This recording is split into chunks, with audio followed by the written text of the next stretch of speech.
Welcome to Camaraderie, a channel where I try to figure out how old cameras work and just generally explore the analog photography process. Today's video is sponsored by Treebeard.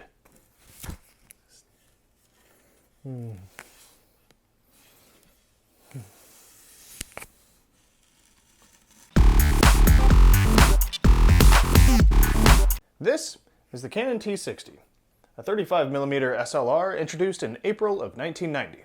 It was the last model sold by Canon that made use of the FD mount, which was the mounting system of choice for Canon during most of what I consider to be the golden age of film SLR photography, which went from around the start of the Vietnam War to about the end of the Cold War. Notice I said sold, not made by Canon. Sold by Canon, sold by Canon, sold by Canon, sold. That's because the production of the T60 was contracted out to a company called Cosina. Subcontracted manufacturing isn't necessarily uncommon, especially around the turn of the 90s, but it's not generally widely publicized. And that's a topic that I would love to dive into in another video, but for now let's get back on topic. A few years before the T60 came out, Canon had already transitioned to using the EF mounting system, which allowed for the use of autofocus lenses.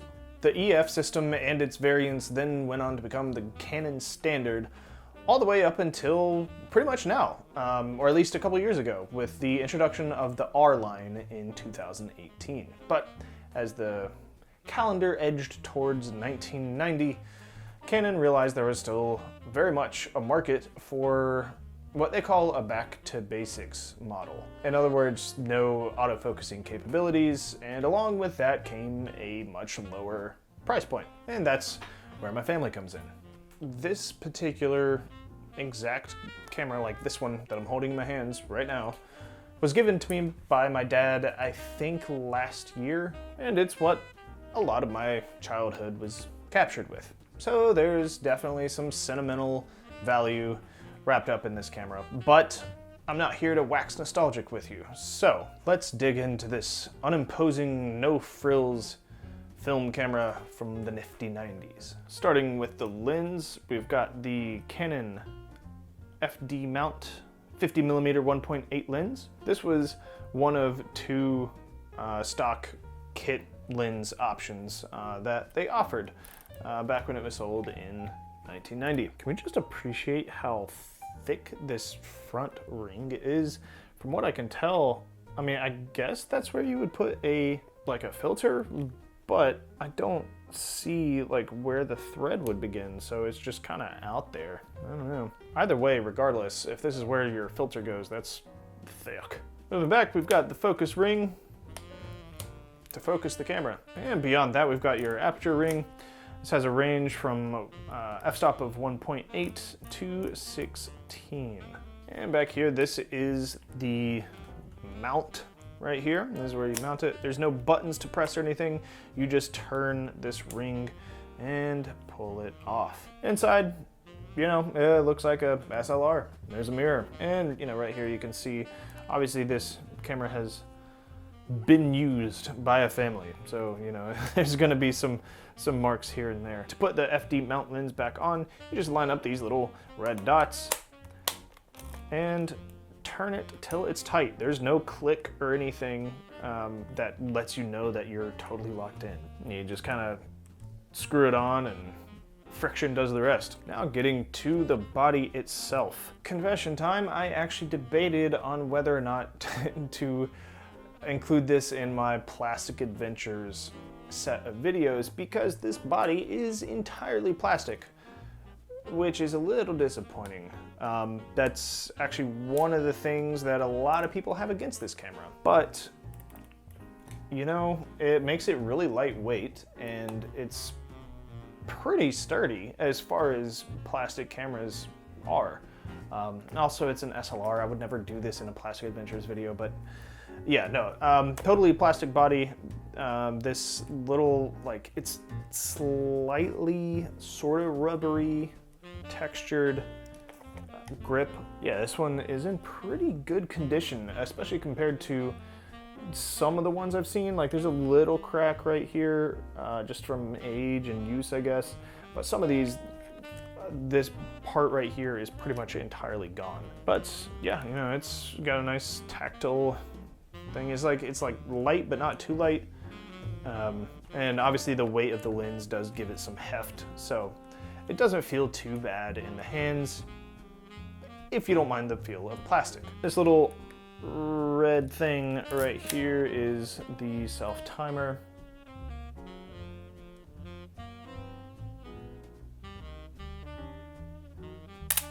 There we go. And here, T60, it's not embossed or anything. The Canon, all the printing on here is just printed. It's not embossed, it's not engraved, nothing like that. You can tell that this is a low-cost model just from little details like that. Just the base plate, pretty standard stuff. You've got your battery compartment, you've got your tripod mount, and your rewind button. On the back, you don't have a little film holder or anything, it's just a back plate. Just pull up the rewind crank and that pops it open. You've got yeah, pretty standard fare here. Metal shutter, pretty straightforward loading process, pressure plate, and yeah, just about everything back here is plastic except for the shutter curtain itself and the pressure plate. My light seals seem to be in pretty good condition. I haven't had any issues so far with any light leaks in any of my film that I've shot with this. I've run about a couple rolls through it so far. Little window just to let you know whether or not you've got film in there, which can be a pretty convenient thing. You know, you pick it up after a while and you're like, wait, do I have film in this or not? I don't know. Above the film door, you can see some more evidence of a fully lived life of this camera. You got some bit of broken plastic right there.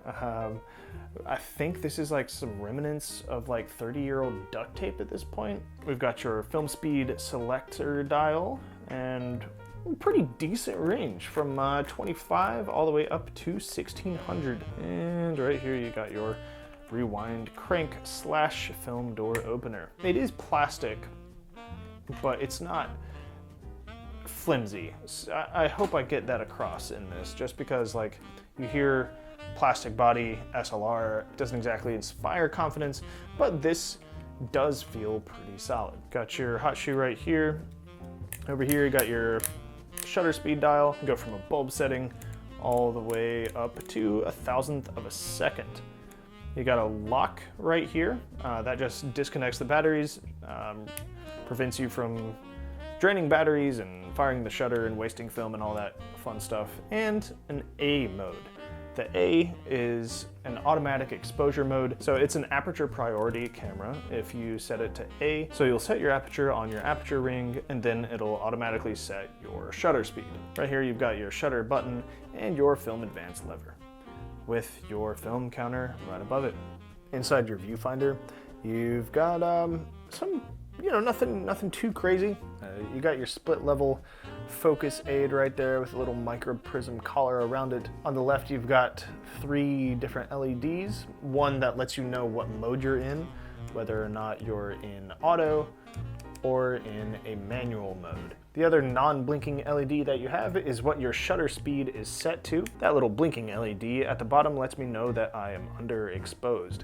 So I will need to either change my aperture or you need to change your shutter speed to match. Once your camera says that you have a quote-unquote correct exposure, you only have 2 LEDs. Now, important to note that you do not actually have your aperture information in the viewfinder, which is a little bit frustrating, at least for me, because it just is. Also, another thing to note is that the viewfinder offers, I believe I read 93% viewfinder coverage, so that is something to keep in mind, but that, from what I can tell, that's pretty much par for the course with just about all SLRs from this time period.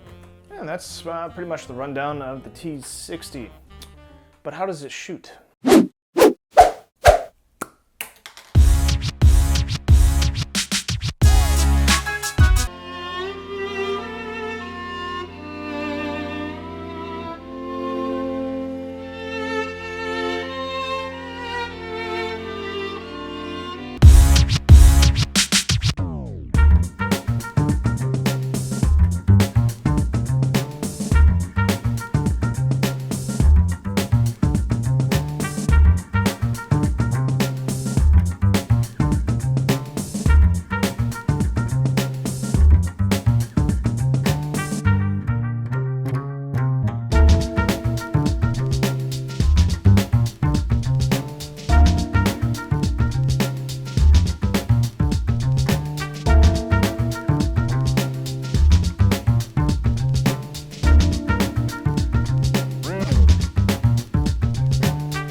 So I got a couple rolls of my trusty Kintmere 400 film and took it around a couple different towns for some socially distanced shooting. And one of these rolls I actually used as an excuse for a video experiment that I covered in my last video. If you want to see kind of the process that went into making some of these pictures, then check out this video right here. I'll also leave a link in the description. It was actually pretty fun shooting with this camera. I don't think the sentimentality of it really played any part in it. It was just a nice, kind of refreshing experience to shoot with this camera. I think you can sometimes get kind of bogged down in all the different knobs and switches and everything, and this only has a couple of those, and you really can just take the camera out to just shoot with it. Which is something I really admire in a camera. And I think Canon did what they set out to do and created a back to basics model. There are absolutely no frills with this camera.